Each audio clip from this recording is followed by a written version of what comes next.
আমরা আশা করছি যে আমাদের ভবিষ্যতে ইনশাআল্লাহ ভালোভাবেই আরো এগিয়ে যাবে। আগামীর বাংলাদেশটা উন্নয়নশীল হোক, এই অন্যায় চাঁদাবাজি এগুলো বন্ধ হোক। আপনার দৃষ্টিতে আগামীর বাংলাদেশ আপনি কিভাবে দেখছেন? আমরা দেখতে পাচ্ছি যে আমাদের বর্তমান যে প্রজন্ম, আমাদের প্রজন্মের হাত ধরেই হচ্ছে আমাদের যেই নতুন সরকার গড়ে উঠেছে। আমরা আশা করছি যে আমাদের ভবিষ্যতে ইনশাআল্লাহ ভালোভাবেই আরো এগিয়ে যাবে, কারণ আমাদের যেই পূর্বে আমরা দেখতে পেয়েছি আমাদের সাবেক প্রধানমন্ত্রী শেখ হাসিনা, তিনি আমাদের বিভিন্ন ধরনের স্বৈরাচারী পদক্ষেপের মাধ্যমে আমাদেরকে সবসময় নিচু দেখিয়েছেন। তো এই ধরনের যদি আমরা পরবর্তীতেও দেখতে পাই, তাহলে আমাদের 2 মিনিট চিন্তা করতে হবে না যে কীভাবে আমাদের পরবর্তী পদক্ষেপ নিতে হবে। সো আমরা আশা করছি যে পরবর্তী প্রজন্ম আমাদের মতোই এভাবে শক্ত হয়ে সামনের দিকে এগিয়ে যেতে আমাদেরকে সাহায্য করবে। আমরা অবশ্যই আন্দোলন করে যেহেতু এত স্বাধীনতা অর্জন করেছি, আমরা অবশ্যই যাচ্ছি না আগামীর বাংলাদেশটা উন্নয়নশীল হোক।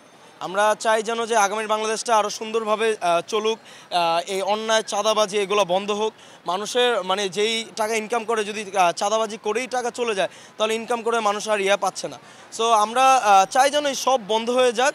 আর হলো যে আর্মি যে পাশে থাকা বা স্টুডেন্টরা তো আছেই রাস্তায়, আর রাজনৈতিক দলগুলোরও উচিত যেন আমাদের সাথে একসাথে সবাই মিলে করা, যে আমি দল করি, আমি আমার ইয়াটাই থাকবে, পাওয়ারটা থাকবে, কিন্তু সবাই কোলাবোরেশন করা, সবাই মিলে কোলাবোরেশন করে দেশটা সুন্দর হবে। অ্যাকচুয়ালি বাংলাদেশের তো এতদিন অনেক সিস্টেমের প্রবলেম ছিল। আমরা দেখেছি যে রোডের সিস্টেম থেকে শুরু করে এডুকেশন সিস্টেমেও নানা ধরনের সমস্যা ছিল।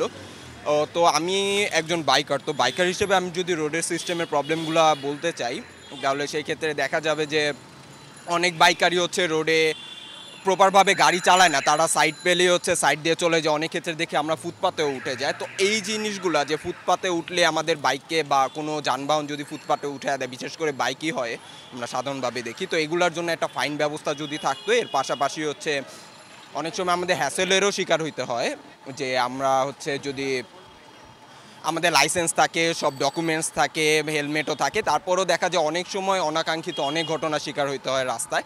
তো আমরা এই অনাকাঙ্ক্ষিত ঘটনাগুলি অ্যাজ আ বাইকার আমি চাচ্ছি না। এর পাশাপাশি দেখা যায় যে আমাদের ফ্যামিলিতে একজনের বাইক আছে, তো তার বাইকটা আমি নিয়ে আসতে পারি, আমি চালাইতে পারি। দেখা যায় ইন্ডিভিজুয়ালি আমার বাইক তো সবার পক্ষে কেনা সম্ভব না। তো আমার প্যারেন্টসের বা আমার ভাইয়ের যদি বাইক থাকে, সেই বাইকগুলো তো অবশ্যই তাদের নামই লাইসেন্স করা থাকবে। তো এই যে আমার যে ভাইয়ের বাইক আমি নিয়ে চালাচ্ছি বা চালাতে চাচ্ছি, এই প্রবলেমগুলো যাতে একটা প্রপার সলিউশন আসে, যাতে আমাদের পরবর্তীতে কোনো জায়গায় ডকুমেন্ট শেয়ারের ক্ষেত্রে বা ডকুমেন্ট শো করার ক্ষেত্রে যাতে সমস্যা ফেস করতে না হয়, যে এই বাইকটা আমার নামে রেজিস্টার করা না, বাট এটা আমার ভাইয়ের বাইক, আমি যে চালাতে পারছি।